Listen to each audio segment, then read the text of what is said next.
Hey everybody, I got another video for you guys today. I apologize for the lighting, or actually, you know what? It's not the lighting's fault. It's the Perth Mint's fault. Their stuff is just too frosty looking. You know, they just have that frosted finish in the back that when you put it far away from the camera, you really can't see the detail on it. And, oh yeah, by the way, I got cotton gloves for you guys now. You know, I'm not actually one of those people who are scared to touch their bullion with their bare hands. I mean, they're all in airtights anyways. They're all in capsules, so it really doesn't matter to me. But I know some people still don't want to get their fingerprints on it and stuff. But I personally really don't mind. The reason I got my cotton gloves is because, to me at least, it looks a bit more professional that way. Because, you know, when I'm holding my lately I realized that when I'm holding my bullion in my hands like this, you know, you guys can see my calluses, my skin peeling, you know, from the gym. And I thought that was kind of nasty once I started looking at my videos. You know, hopefully you guys didn't notice that. But if you guys have noticed that, I'm sorry that it maybe grossed you guys out and stuff and whatnot. So, but anyways, let's go with the video. So I want to bring up a certain topic that's kind of been making me wonder about my silver and my gold stack. I have already made the decision to make this a long-term investment and a way to preserve and build my wealth. But I've also been thinking about something. Will I ever become too attached to my precious metal investing? When it's time to sell everything, I'm wondering if I'm going to be hesitant. But here's what's going on in my head right now. Lately, I've been really loving the Perth Mint stuff, as you can see. I also like the Pandas, the Philharmonics, and also the Canadian Mint stuff. I have other silver rounds and other silver bullion that I really feel like I will have no problem selling. For example, that American Silver Eagle that I have, the only one that I have, I'm really whatever's with it. I really don't feel like I'm going to be hesitant selling that one specific coin. But I am scared, however, that I may become too attached to this stuff right here. And the Perth Mint stuff, the Pandas, and the Canadian Mint stuff, they make and they account for a big portion of my stack. And but anyways, first of all, I mean, silver stacking and gold stacking to me right now is pretty high on my priority list, other than my grades and being a college student. But the more I think about it, what would I sell all of this for? I definitely wouldn't break off a fraction of my stack for a down payment for something. I wouldn't use any of it to buy my next pair of fancy shoes. I wouldn't sell this, you know, I wouldn't trade this for another pair of fancy shoes. Honestly, I wouldn't. I mean, oh, how much is this in the numismatic market right now? $75? A little bit more? Yeah. I wouldn't sell any of this for expensive gifts. I'm actually a lot smarter with how I budget my money now. I mean, if I'm going to be buying gifts, I usually plan it like months ahead of time. And I'm stacking with the intent to prevent needless spending in the first place. Silverfish VT, I mean, if you're watching this, you mentioned in one of your older videos that your stacking has definitely changed the way you spent money. I think silver stacking also really helps people change the way they spend their money on certain habits, like cigarettes, for example. Let's say somebody spends about $50 on cigarettes a week. Now, I don't smoke, so I wouldn't know if that's considered a lot or not a lot. But let's just use $50, for example.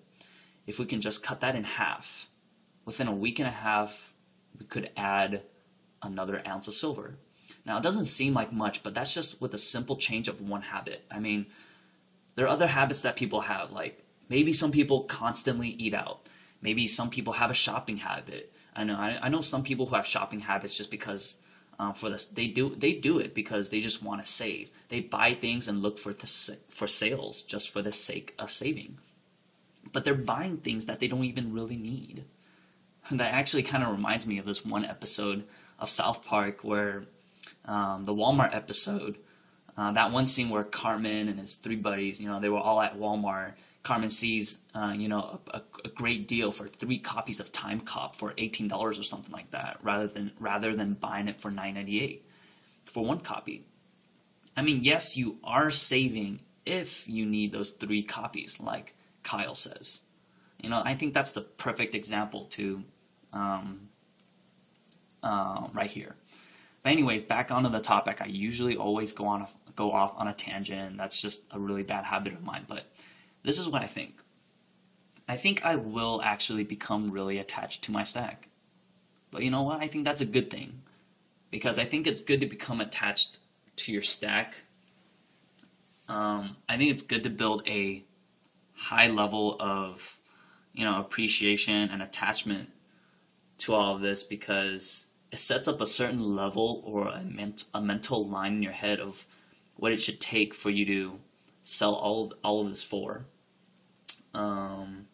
At one point when I first started, I bought a 1/4 ounce maple leaf, gold bullion, but I sold it around October when I bought it in the summer, and I sold it in October when gold went up a little bit, but it wasn't because, oh yeah, gold went up $75, I'm going to make that $75 profit, but it's not really about the profit. I mean, in fact, I actually got back exactly what I paid for it in the first place, because I did pay, I think, like $60-something premium or something like that. I don't remember.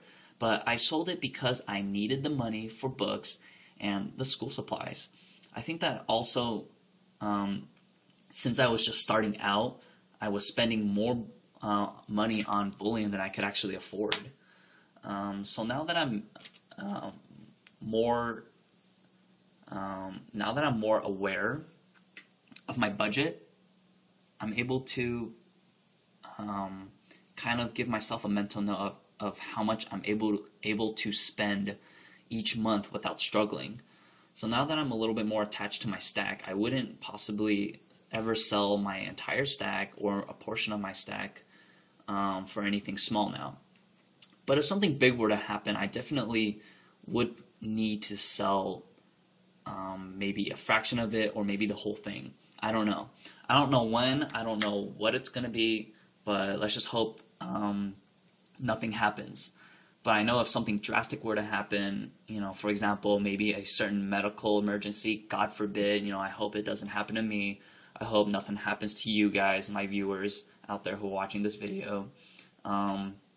Leave a comment below, guys, and tell me on a scale from 1 through 10 how attached you guys are to your stack, and give me an example of what you would sell it all for.